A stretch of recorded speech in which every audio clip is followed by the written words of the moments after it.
আসসালামু আলাইকুম। সবাই কেমন আছেন? আজ আমি আপনাদের খুব সুন্দর একটা শিউলি ফুলের হ্যান্ড পেইন্টিং পাঞ্জাবি করে দেখাবো। দেখেন এখানে আমি কিন্তু শিউলি ফুলগুলা হোয়াইট পেন্সিল দিয়ে আর্ট করে নিচ্ছি। আপনারা চাইলে আর্ট নাও করেও কিন্তু করতে পারেন। কিন্তু আমার মনে হলো আর্ট করে নিলে একটু পাঞ্জাবিটা বেশিই সুন্দর লাগবে। যাই হোক, এর শাড়িটা আমি আপনাদের দেখাতে পারলাম না, এর জন্য আন্তরিকভাবে দুঃখিত। কিন্তু পাঞ্জাবিটা ভাবলাম আপনাদের সাথে একটু শেয়ার করি। আসলে জানেন, এই পাঞ্জাবিটা করার আমার এক বিন্দু পরিমাণ ইচ্ছা ছিল না, বাট আমার বাড়ির পাশে একটা মেয়ে এসে বলল যে ওরে একটা পাঞ্জাবি করে দিতেই হবে। ও ওর বয়ফ্রেন্ডকে গিফট করবে। এখন কথাটা হচ্ছে, সে যাকে গিফট করে করুক, কিন্তু এত তাড়াহুড়ার মধ্য দিয়ে যে কাজটা করা তা বলে বোঝাইতে পারবো না। মেয়েটি এতিম, ও আমাকে এসে বলে আফা তুই আমাকে করে দে। এখন কি বলবো, কেমন লাগে বলেন? ওর কথাটা ফেলতে পারিনি, তাই আমি ভাবলাম না করেই দিই। সেজন্য যা মন চাচ্ছে তাই আঁকাচ্ছি এমনটা না, আসলে তাই মন দিয়ে ভাবলাম একটা শিউলি ফুলের একটা পাঞ্জাবি করে দিই, যেহেতু ও কেউ একজনকে গিফট করবে। এখন দেখেন আমি আর্টগুলা কিন্তু ধীরে ধীরে করে নিচ্ছি। ওই মেয়েটির আগে একটা জায়গায় বিয়ে হয়েছিল, সেখান থেকে অনেক নির্যাতন করতো, সেজন্য চলে আসছে। আর এই যে ছেলেটার সাথে মানে রিলেশনে আছে, সে সব কিছুই জানে। খুব শীঘ্রই ওরা বিয়ে করবে, এর জন্য আমি আর কিছু বললাম না। তাই ভাবলাম যে না করে দিই, যদি ছেলেটাও পাঞ্জাবিটা দেখে খুশি হয়, নিজেরও ভালো লাগবে। আসলে কিছু কিছু কাজ করতে ভালো লাগে। আসলে পারিশ্রমিক দিক বা নাইবা দিক এইটা বড় কথা না, কিন্তু কিছু কিছু কাজ করতে অনেক সময় অনেক ভালো লাগে, যেটা বইলে বোঝানো যাবে না। ঠিক সেরকমই এই কাজটা, যেটা করতে আসলে আমার অনেক ভালো লাগতেছিল।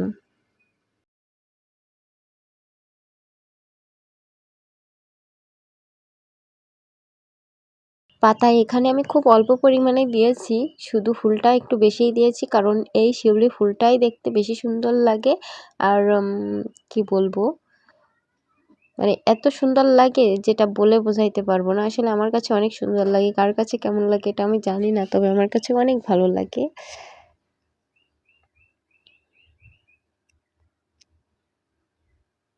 আমি ঠিক যেভাবে আর্ট করে নিচ্ছি, আপনাদের যদি ভালো লাগে এই পাঞ্জাবিটি, আপনারাও কিন্তু আর্ট করে প্রিয় মানুষটাকে উপহারে দিতে পারেন, অথবা নিজের ভাই থাকে, অনেক সময় বন্ধু থাকে, তাদেরকেও দিতে পারেন। অবশ্যই তারা আমার বিশ্বাস খুশিই হবে।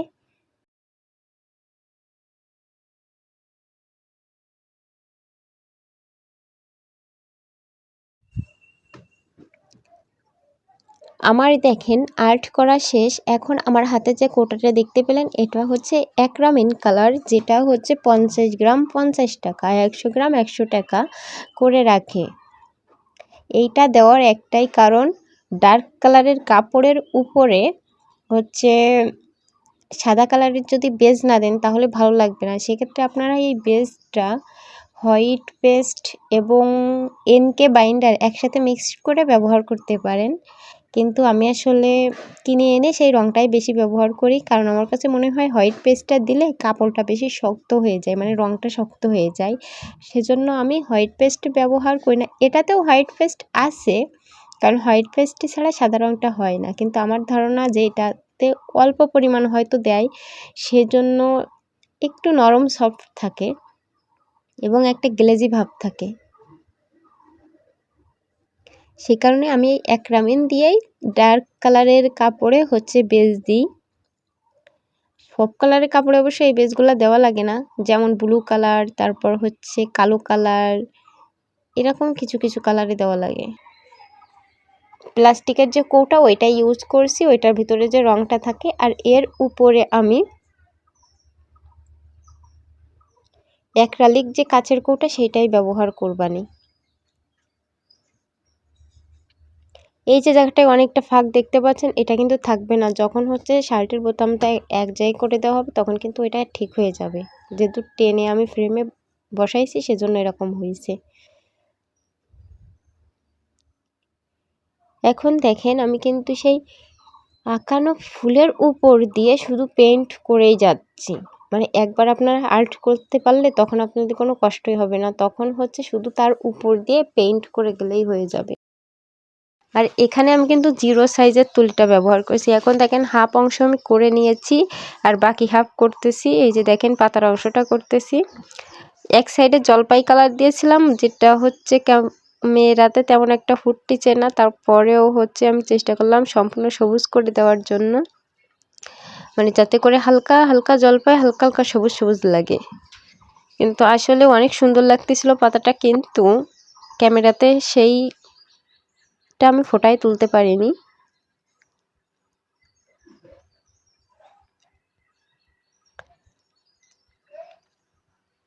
এই যে সবুজ রংটা দেখতে পাচ্ছেন, এটা কিন্তু কাচের কৌটার রংটা ব্যবহার করেছি, অর্থাৎ অ্যাক্রালিক, যেটার দাম রাখে মাত্র 35 টাকা। এরকম কিন্তু একটা পেইন্টেড পাঞ্জাবি করতে আপনাদের 35 টাকারও রং খরচ হবে না, এটা কি বিশ্বাস হয়? আসলে করতে করতে যখন আপনার অভ্যাস হয়ে যাবে তখন কিন্তু আপনারা অল্প কালার দিয়েও করতে পারবেন। আর যখন হচ্ছে আপনি নতুন থাকবেন, নতুন অবস্থায় আপনার অনেক রং লাগবে।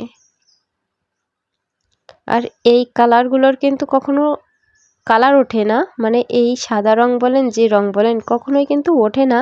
শুধুমাত্র এই কাপড়গুলা ইউজ করার সময় আপনারা হচ্ছে পাউডার, তারপর হচ্ছে অনেক সময় সোডা এগুলা ইউজ করে, কিন্তু এইগুলা হচ্ছে এই কাপড়ে ব্যবহার করতে পারবেন না। শুধু সাবান আর শ্যাম্পু দিয়ে এই কাপড়গুলা পরিষ্কার করবেন, দেখবেন কখনোই এই রং উঠবে না।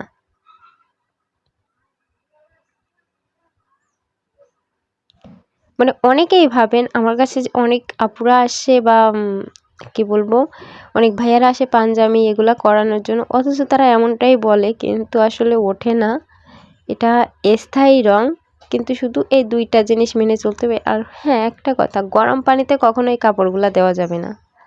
যাই হোক, দেখেন কথা বলতে বলতে এর উপরে দিয়ে আমি সেই অ্যাক্রালিক কালারটা দিয়ে নিলাম, সাদা কালার।